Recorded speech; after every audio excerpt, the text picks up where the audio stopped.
bro, there's no way, I could deny everything, how real God was, and seeing him move in my life and others' lives. But then after that, the process of self-development, the process of breaking a poverty mindset, then I started just digging really deep on how to improve, hearing a lot, not just the word of God, but philosophers, a lot of influencers.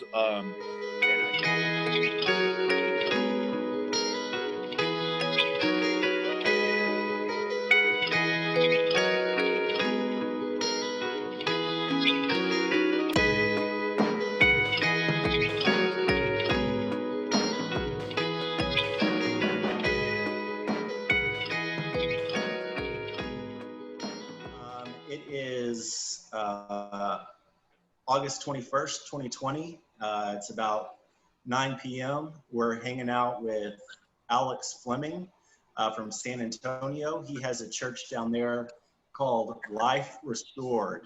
Also joining us tonight is Lewis and James. Alex, Jamie, tell us a little bit about yourself. So I'm from San Antonio, born and raised, man. Born and raised in the ghetto of San Antonio, in one of the poorest zip codes, most violent zip code in our city. And when I started a church, everybody was telling me, do the attractional model, go to the suburbs, but like God wanted me to go back where He pulled me from, speak the language to people that I understand most. And so even though finances was a big problem at first, man, God, supplied, and we just stayed true to what we felt to do, to help the homeless, to help, guys getting out of prison, the real deal, bro, not the entertainment show, but the real nitty gritty. So that's kind of what we're about, bro. Tell us, a little bit about growing up the way that you did, if you want to share that stuff. Yeah. How you got to where you are, because being a pastor is a big deal. You're a huge voice in the community. People look up to you. But tell us, more about like Alex's growing up, how he did it, ups and downs. And yeah. So, we were born poor, like straight up poor, bro.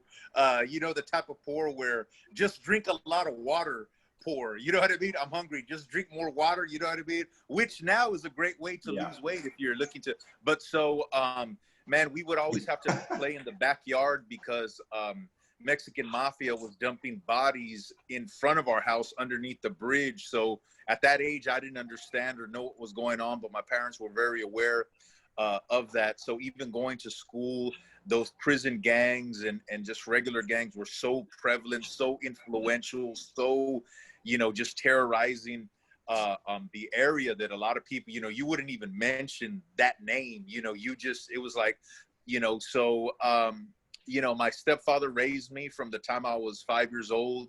My biological father was abusive to my mother, severely. So she got out of that relationship, got with my stepfather, and he was a real tough, strict guy, a street guy. I remember I asked him one time, have you ever killed anybody? And he said, I don't know. I never stick around after I stab them. So, I grew up in violence. Violence was just a normal thing. We grew up seeing my dad fight his brother, fights all the time. We'd go to family gatherings. You knew that there was always going to be a fight. So I just, I'm a guy that grew up in violence, grew up poor. I remember I said, I need to do something to change. My friends were going to prison. A couple of them got assassinated by some hardcore stuff. And so I said, let me go to college. I hear that that's the way out, and it's funny, I wanted to become a lawyer so I could know the loopholes to be a better criminal, and to defend a criminal. So I was still, it's kind of a culture, man, a culture thing. And so it was there where I met my wife, and she wasn't my wife at the time. I just thought she was extremely beautiful. And I was like one of those guys, like, let me bust the Mac, let's go. What's up? You know what I mean? And But man, she was a Christian, and she invited me to an outreach, and I went to it, and I really felt the genuine. It's hard to explain, unless you go and unless you experience that, the love of God, the peace of God, the presence and spirit of God. And then, I'm a guy that if I do something, I'm going all in. If I'm going to be a criminal, I'm going all in. If I'm going to be this type of guy, I'm going to go all in. And so I said, you know what, I'm going to do this thing. Let me try it, but let me try all the way. So that way, right. If it doesn't work, hey, it wasn't me. You know what I mean? And so, but when I went all the way, bro, there's no way, I could deny everything, how real God was and seeing him move in my life and others' lives. But then after that, the process of self-development, the process of breaking a poverty mindset, then I started just digging really deep on how to improve, hearing a lot, not just the word of God, but philosophers, a lot of influencers. And I just started seeing like, wow, man, poverty operating from the subconscious is so powerful. I started just really understanding that because it's all God's creation. When you look at it, I know some people will say like science and God, they're enemies, do that. There's no way, when you have a full understanding, they actually complement each other very well. And so I went from that, man, and we just started helping the homeless in our church. And that really, really changed, everything for us as a church in, just kind of what we would face from the government.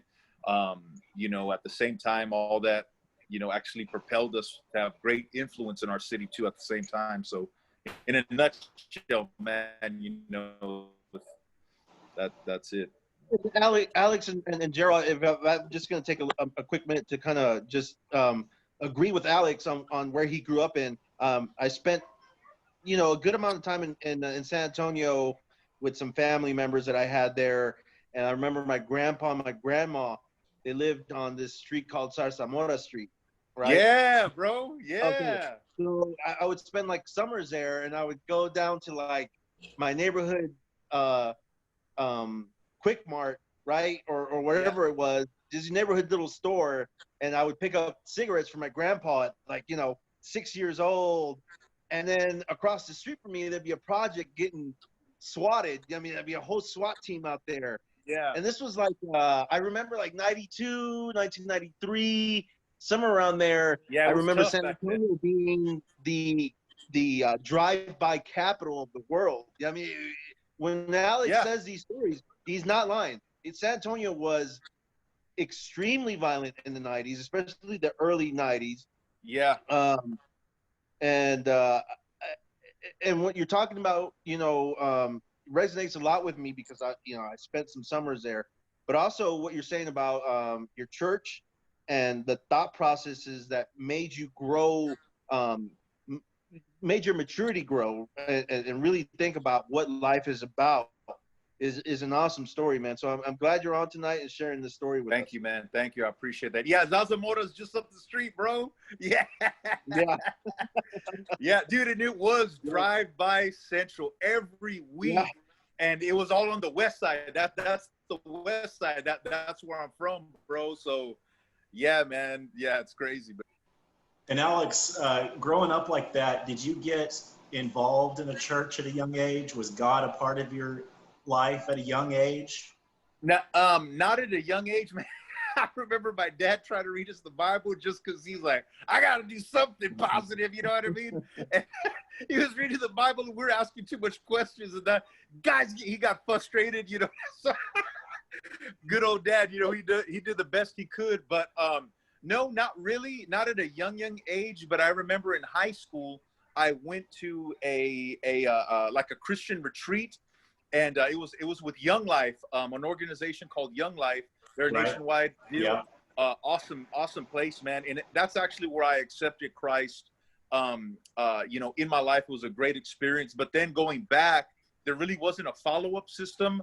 So it wasn't too long. I held off the best I could, and then I just went back into that sort of lifestyle. And then, going into my 20s, I just got worse and worse.